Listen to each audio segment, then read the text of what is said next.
Obviously, they're not going to make football money. They're not going to make basketball or baseball money. But obviously, I think some of the fighters says, considering what's at stake, I think the pay should be more. Well, they don't know what they're doing. They're letting Dana just run the show and suppress the sport. Yeah, this is business. Every business is like this. It's about leverage. It's a game of leverage. Boxers earn 10 to 20 times more if you're at the top of your game than the top MMA contenders. Unless you're this man, who broke the record for becoming the first fighter to earn millions of dollars. Even Jake Paul, the YouTuber turned boxer, makes more in his boxing career than most MMA fighters do. Goldman Sachs just came out with a study that UFC fighters get 10% of their earnings that the whole UFC gets. You know, other leagues like the NBA, the NFL, they get 50%. Fighters are putting their life on the line. Chris Weidman snapping his shin in half. Fighters deserve more, and look, a lot of people are scared of Dana White. I don't give a That's right. The pay is crap considering the dangers of the sport. Concussions, eye poke, broken bones and leg fractures, getting choked, elbows to the face, knees to the body, and even worse, brain damage. The physical toll is no joke. You're looking at fighters who are pushing their bodies to the limit and risking injury before they even get to fight night. Surprisingly, MMA might be safer than boxing when it comes to head trauma, but that's another story. Could that be the reason why boxers get paid more? The answer is technically no. If you're a fan of combat sports, this issue is not something new. It's been an ongoing criticism against the UFC's president, Dana White. I don't give a You don't like the way we pay our fighters? Too bad. Go start another MMA organization and you go figure out how to do it. And you can pay them $10 million a fight, $30 million a fight, whatever you want to do. But it's not about the dangers of the sport. It's actually how each of the sport is structured. If you notice, in boxing, the fighters are called boxers, because that's what it's all about, boxing. Meaning, the boxers are the brands being promoted. But in the UFC, the sports is actually about mixed martial arts. Fighters from different disciplines like judo, Muay Thai, BJJ practitioners, they're all free to use their skills in their respective disciplines to fight in the UFC. They can use boxing skills too, which is a fundamental part of fighting, but they're not limited to one skill. They can combine different fighting skills to any given scenario. That's why they're called mixed martial artists or MMA fighters. But most of these fighters are branded under the UFC. That's why most of you call them UFC fighters. If you look at the UFC, for example, look at UFC, the way they promote the event. UFC is like the Vaseline of petrol jelly. Right. People don't say, hey, I watch mixed martial art. They say, I watch UFC. Right. So the way they promote it, it's UFC 226, this guy versus this guy on the bottom, but they promote the UFC. Right. They don't promote the fighter. They promote mostly the brand. And it's very smart because that they have the monopoly over the others, right? Right. Which in boxing, they build up their fighter because the money is on the fighter. It's not on the IBF title or, yes, it's IBF title, but it's people don't care. Canelo versus Mayweather. Right. And then on the bottom, you know for what they're fighting for. Right. Right. Which in UFC is the opposite. Yeah. So that's the main difference, and that's why it's like that, which is not a bad thing for their business because they're there to make money, right? It's a smart move. But for the fighters... Picture boxing as a free market. You've got multiple promoters, networks, and organizations like Top Rank, Golden Boy, or Matchroom, all fighting to sign the best talent. This competition means that top boxers can negotiate massive purses. For example, Floyd Mayweather made $280 million for his fight against Conor McGregor, which is more than double what the biggest UFC event, Khabib vs. McGregor, generated in pay-per-view revenue. Meanwhile, McGregor only took home a $50 million purse for his fight against Khabib. That's because boxers can shop around and play promoters against each other to get the best deal. But Dana argues that that's also the reason why boxing is also going out of business. When you look at what boxing did, everybody's like, oh, boxing. Boxing, every event that they put on, it's a going out of business sale. Let's grab as much money as we can from everybody. We don't care if the event is good. We don't care if the people at home enjoy what they saw. We don't care if the people who came and bought tickets liked it. Right. We just want to grab as much money as we can. They never reinvested in the sport. Tell me a sport or any business ever in the history of the world that has probably made trillions of dollars in revenue. And at the end of the day, there's nothing there. Right. That's boxing. For top MMA fighters today, the UFC is pretty much the only game in town. There used to be other organizations such as the Japanese Pride Fighting Championship, World Extreme Cage Fighting, and Strikeforce. However, they've all been bought by the UFC. As of today, Bellator is the only other organization for MMA fighters, which makes UFC essentially a monopoly. If you don't like it, there's a simple solution to this problem. Go start your own MMA organization, no barrier to entry, knock yourself out, pay them whatever you want to pay them. MMA fighters are often locked into longer contracts with less room for negotiation, giving the organization more control over their earnings. The UFC operates like a sports league. It's a business. Consequently, fighters are paid based on their contract level using a tiered pay structure: low, medium, or high. The money is the same for everyone in the same tier, regardless of your marketability. Even if you're a superstar, your sponsorship money is capped by your tier. Fighters always want to make more money. Boxing has absolutely been destroyed because of money and all the things that go on. It's never going to happen while I'm here. Believe me, these guys get paid what they're supposed to get paid. They eat what they kill. They get a percentage of the pay-per-view buys, and the money is spread out amongst all the fighters. According to the Sportster, new fighters are in the lowest tier, earning around $12,500 to show and another $12,500 if they win. Mid-tier fighters, with a few wins under their belt, can pull in $80,000 to $250,000 per fight. That's excluding bonuses, which for most fighters is $50,000. But this is in UFC's discretion, if they like your performance or the fight itself. This means a lot to fighters who put their lives on the line. Bonuses can double or even triple a fighter's earnings, and the reason for that is the UFC has no standard bonusing. It all depends on how Dana feels about you, the fight, and the event. Hey Tom, you got performance of the night.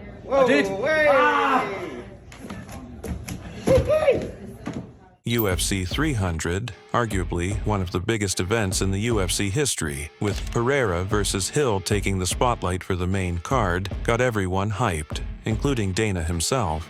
He even granted everyone's request to increase the bonuses. What did you say? Both guys want bonuses raised from $50K for the special card. Can we make this happen? What should it be raised to? 3 times. 100,000. 300, go 3 times. 300. 300! 300! 300, it's done. Let's go! Let's go! What's crazy is that only one fighter took both of the bonuses home. Fight of the night was Gaethje versus Holloway. Performance of the night was Yuri and Holloway. Holloway wins $600,000. Well deserved. Pereira reportedly made $2.8 million from that fight. Yet, that's nothing compared to Canelo's purse when he fought Mayweather 10 years earlier. Introducing Saul Canelo Alvarez. The UFC still controls most of the fighters' income streams, including sponsorships. Back in the day, UFC fighters could also have their own sponsors like boxers do. You'd see all sorts of logos plastered on their shorts, t-shirts, and banners hung on the fighter's inside corner, from energy drinks to local gyms during walkouts, weigh-ins, and press conferences. Banners are no more? Thank God. Okay? The one thing that used to make me sick to my stomach is when these guys would go up there and put those banners down. I always hated it, but I never stopped it because I wouldn't take the money away from the guys if I couldn't supplement the money, and now we can. But since 2015, the UFC's exclusive apparel deals, first with Reebok, now with Venom, mean fighters can't bring their own sponsors into the octagon. Instead, they had to wear the UFC's official gear. What about like fight week without a press conference or the workouts? Or can they still wear their stuff, or it has to be Reebok because they're officially on fight week? Listen, everything fight related is going to be Reebok, and once this thing gets rolling, that's what these guys are going to want to do anyway. When you have your own stuff and your own, it's got your own personal feel to it, you're getting paid, and all this. That's what the fighters are going to want to do anyway. And in return, you got a flat fee based on your tier in the organization. The other thing, when you look at the deal and getting the fighters all the money and getting involved in this thing, a fighter can go out this Saturday and fight and have a set of sponsors, can go out 2 months later and have a completely different set of sponsors. You've seen it happen many times. Sure. With Reebok, every time they step in there, they're getting paid. It's like they would a sponsor, they're getting paid, and they get 20% on the back end. Anything that sells with their name on it, they're getting 20% of. The UFC called it the outfitting pay, and it's based on how many fights you've had, not on how popular you are or how much you bring to the promotion. For instance, fighters with 1 to 3 bouts get around $4,000. Those with 4 to 5 bouts get $4,500, while title challengers and champions can get as much as $32,000 to $42,000. Sounds decent, right? To play devil's advocate, I've talked to some of the fighters. I mean, this has been kind of rumored, and it's not so much the champions; it's kind of the up-and-comers who say, "Well, I can't get X amount for this, clothing line, and I won't get any of that anymore." What do you say to those fighters who are concerned that they won't get that revenue anymore? I guarantee you, the up-and-comers and the guys who are walking in the door the first time, this is more money than they would have got. Really? Yeah, it's more money than they would have got anyway. But this money's the same for everyone in that tier, regardless of your marketability. Boxing benefits from massive pay-per-view events that can generate $50 to $100 million per fight, especially for the biggest names. Money-printing fights like the Mayweather versus Pacquiao or the Mayweather versus McGregor generated over $400 million in pay-per-view.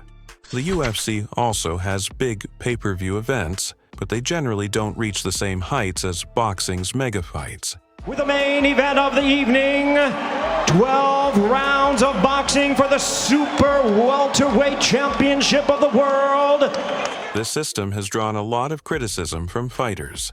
Francis Ngannou, the former UFC heavyweight champion, once revealed that he lost out on a sponsorship deal worth over $1 million because of these restrictions. He said, "Fighters are ripped off with sponsorship. It's a huge source of revenue for us, but the company keeps exploiting that for their own benefit. I understand that the sport needs to look good with uniforms, but we should at least have a right for a minimum of 2 approved sponsors for in the octagon.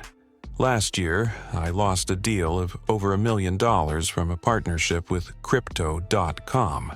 I think the way that the business is set up, like they pay you whatever they want to pay you.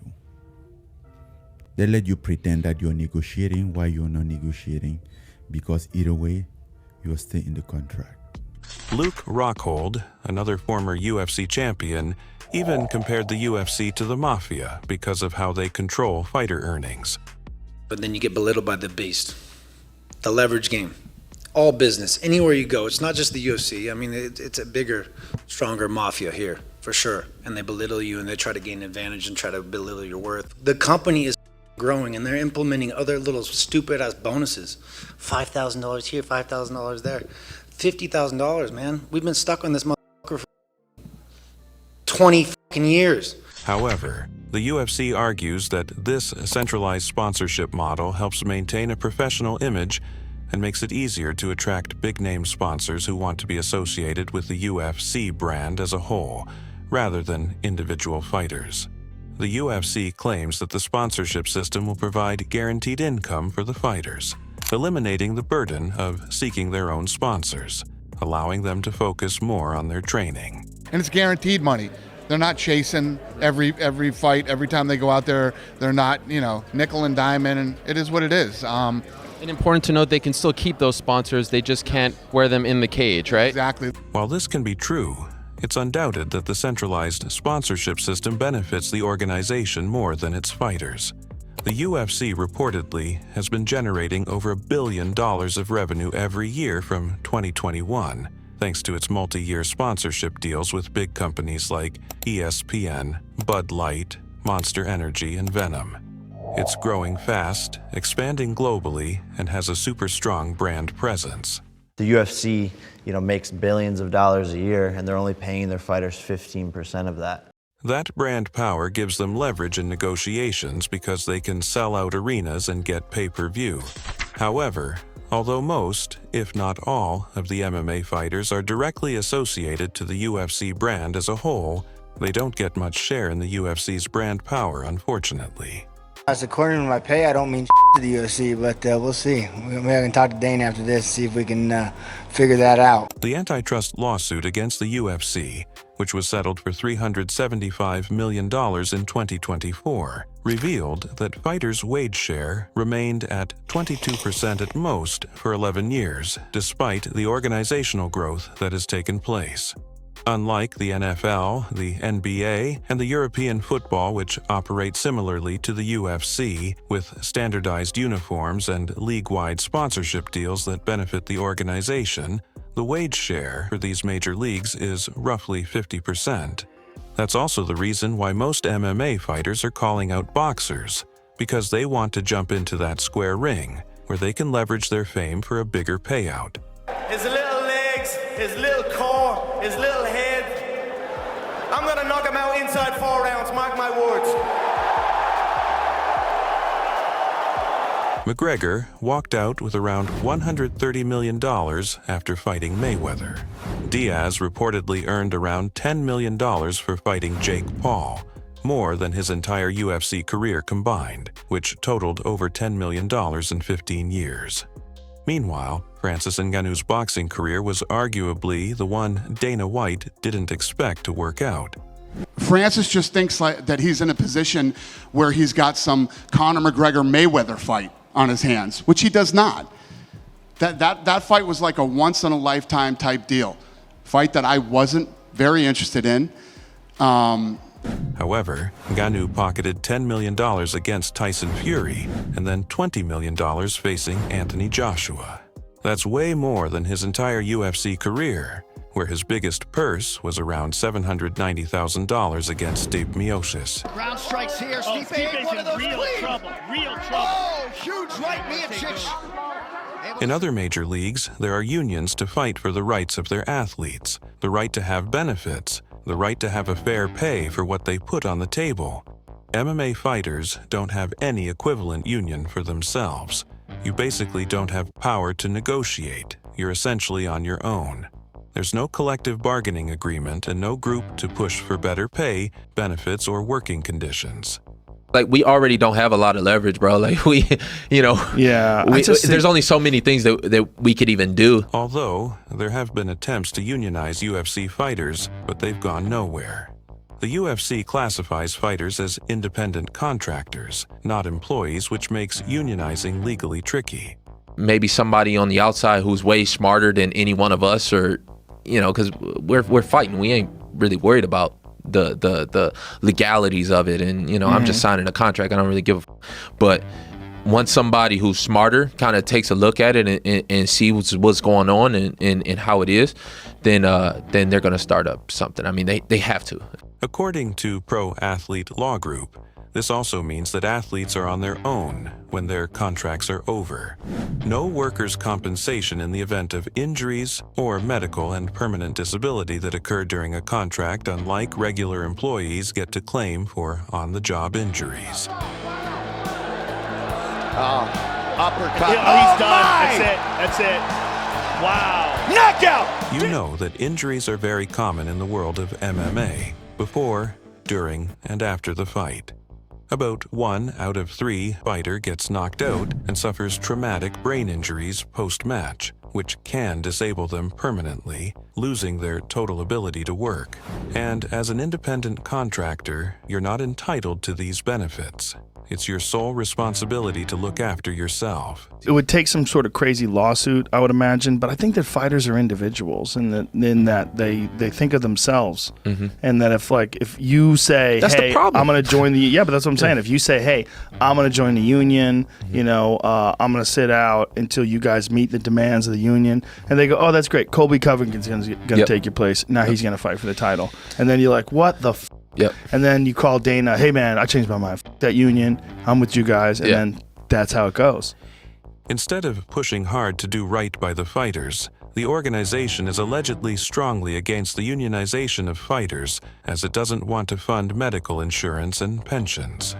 They need to grow. This whole thing needs to grow together. Our lives are on the fucking line. Healthcare needs to be taken care of. Our fucking health needs to be taken care of. Mine has not been taken care of. You know what I mean? It's like there's a lot of people there's a lot of things that need to fucking change. It's like I'm just not going to be scared to say it. Boxing, on the other hand, also don't have a union for boxers. However, there's a law that protects them from being exploited. Its decentralized system with multiple promoters and organizations allows for higher pay, especially at the top, due to competition and revenue sharing. They have almost limitless opportunities when it comes to sponsorship deals. They're often protected from exploitative contracts, shady promoters, and unfair business practices, thanks to a law signed by former President Bill Clinton in 2000, the Muhammad Ali Boxing Reform Act. If you like to lose your money, be a fool and bet on Sunday. Back in Muhammad Ali's era, promoters could lock you into exploitative contracts, take huge cuts of your purse, or manipulate rankings to keep you from getting title shots. Sounds familiar, right? The Ali Act aimed to clean that up, which does a few key things. It bans coercive contracts that tie you to a promoter for too long, requires promoters to disclose all payments and charges to state athletic commissions, and forces sanctioning bodies like the WBC or WBA to use transparent, objective criteria for rankings. It also limits promotional rights to 1 year and bans conflicts of interest, like a promoter acting as your manager, which could screw you out of fair pay. It's like a pseudo-union for top fighters. We the bosses, we just don't know it, or we don't even push for it. But we got to say, if a fighter really wants to make the fight happen, then they'll press to make it happen. But fighters will just use the excuse of their promoter or network or something like that. And sometimes it's true. Not saying that it's always the case, but for the most part, we need to try to control our own destiny, try to control our own careers. You know what I'm saying? We're not under an organization like the NFL or like NBA or nothing like that. Like, we have the say, we just don't, express it. But for lower tier boxers, the lack of a union can still hurt. Undercard fighters often earn less than UFC prelim fighters because there's no collective push for minimum purses. They earn as little as $2,500 per fight, way less than the UFC's $12,500 minimum. So, it's not perfect. Small boxers don't enjoy the same perks as the bigger fighters do.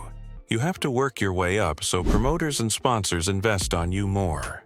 Whereas in the UFC, as an MMA fighter, you benefit from the system earlier in your career than if you were a boxer.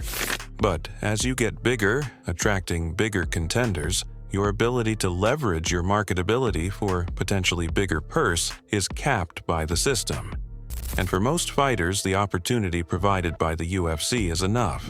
Although it can be limiting their maximum financial potential, it's a stepping stone to a better life. And for most fighters, working a 9-to-5 job is just not an option. There was like NFL money in the UFC. Again, people think that I hate on UFC, dude. I make more money in the UFC than I should make in my entire life. Like, I am a company man. Like, if it wasn't for the UFC, bro, I'd be a piece of shit. I'd be a fucking drug addict. I'm not one of those guys bitching, complaining about pay. I get paid good money. I shouldn't be here. I shouldn't be making what I'm fucking making in life. UFC gave me an opportunity, and you don't know how many UFC is a common man sport.